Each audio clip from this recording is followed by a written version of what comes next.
What is it that fuels your passion for the role? It's my life.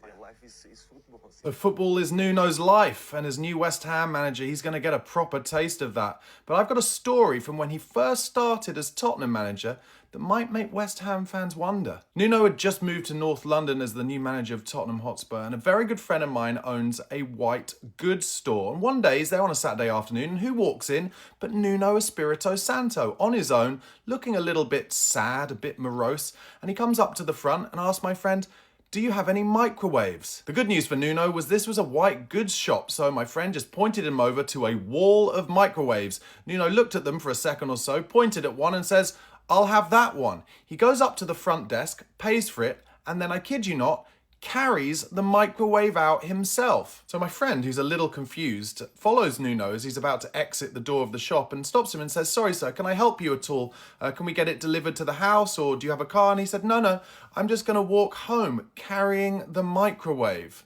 A Premier League manager. Bonkers. But my friend's a really good guy and a huge Spurs fan, so he says to Nuno, "Can I give you a lift home?" And Nuno's like, "Yeah, all right." And apparently all the way back to Nuno's house, which is about a 10-minute drive, Nuno is just so quiet and kind of sad seeming. And my friend's kind of asking him a few questions about Spurs, about like, how do you think it's going to go this season? And Nuno's like, "Oh, you don't know how it's going to go. The Premier League's so difficult." It seemed like he thought he was going to lose his job as soon as he basically got it. But that's not even the weirdest part of this story. When my friend walks into Nuno's house to put the microwave in the kitchen, he sees that the house is completely empty apart from just one chair in the corner. There is no family, there is no furniture, there are no trappings of a Premier League manager who's earning millions of pounds a year, just one chair and now one microwave.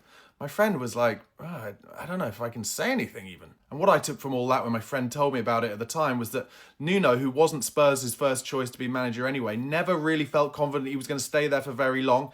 And suffice to say, it came true. Daniel Levy firing him after 4 months. So West Ham fans, you just got to hope that since he's had his really good time at Nottingham Forest, he's improved his confidence, he fancies it in London this time, and he can do a good job for you. If you guys are happy to let him play on the counter-attack, which is his bread and butter, then I think he will do well.